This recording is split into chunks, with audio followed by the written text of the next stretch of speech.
Bonjour à tous et à tous, jeunes sorciers. Et oui, aujourd'hui je vous retrouve pour une nouvelle vidéo, qui plus est, c'est un cours de magie qui concernera les couleurs et c'est la deuxième partie. Donc je vous laisse découvrir tout ça maintenant. Je les connais toutes par cœur.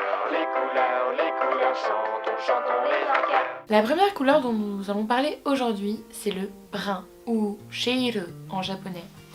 Donc c'est la couleur de la nature, du bois, des animaux. En fait, c'est même très important de le souligner, mais le marron, le brun, le marron, c'est une couleur qui est beaucoup plus rattachée en fait aux animaux qu'aux végétaux, même si elle rappelle l'univers de la Terre.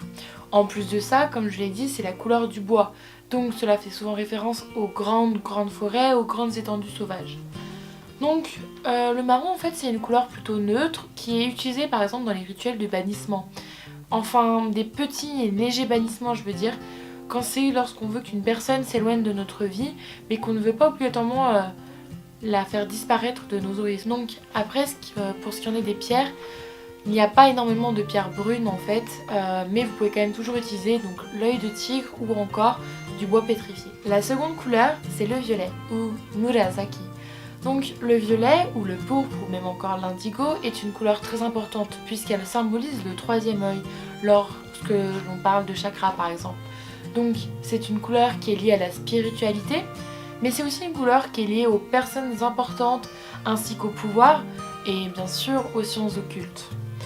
Aujourd'hui le violet ça représente vraiment ces personnes influentes avec l'ambition et de la confiance en soi, toujours avec aussi un peu un côté de magie.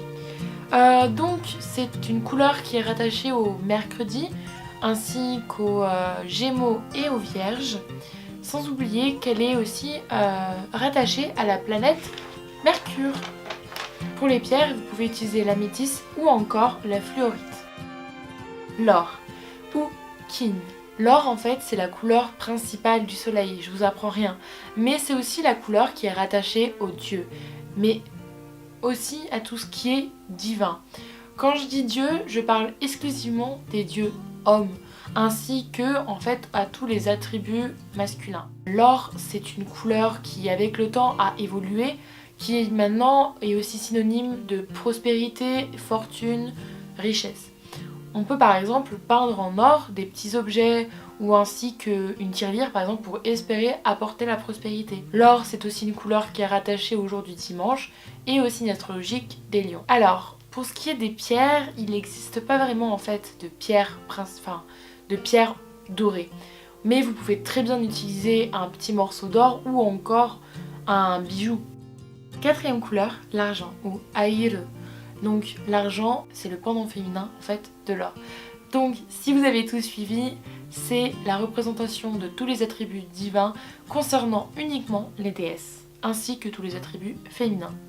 De plus, l'argent c'est quand même une couleur qui est beaucoup rattachée à des capacités psychiques, ainsi qu'à la méditation et à la conscience de soi.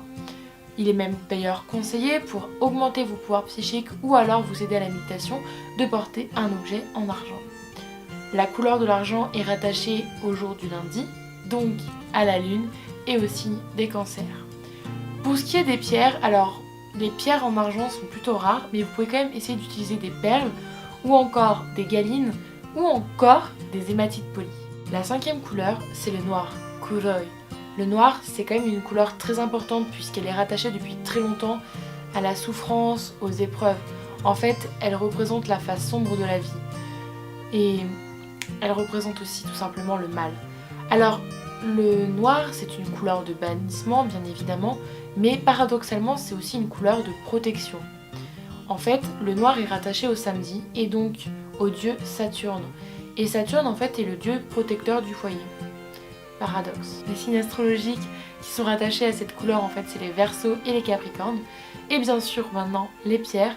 Donc il en existe plein, mais il faut savoir qu'elles sont extrêmement puissantes. On a donc le jet, l'obsidienne et l'onyx. Enfin, sixième et dernière couleur, le blanc, shiroi.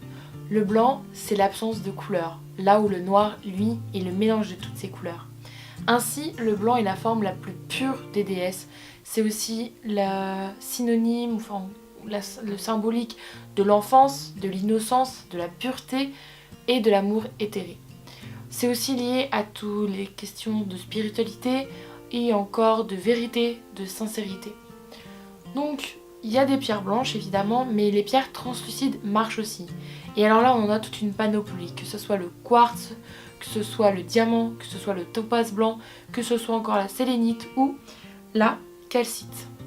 Voilà, c'est la fin de la vidéo, j'espère que celle-ci vous aura plu et que vous aurez maintenant, grâce à la première et celle-ci, une large connaissance des couleurs. N'hésite pas à me mettre tout ça dans les commentaires ou encore de me dire ce que tu en as pensé.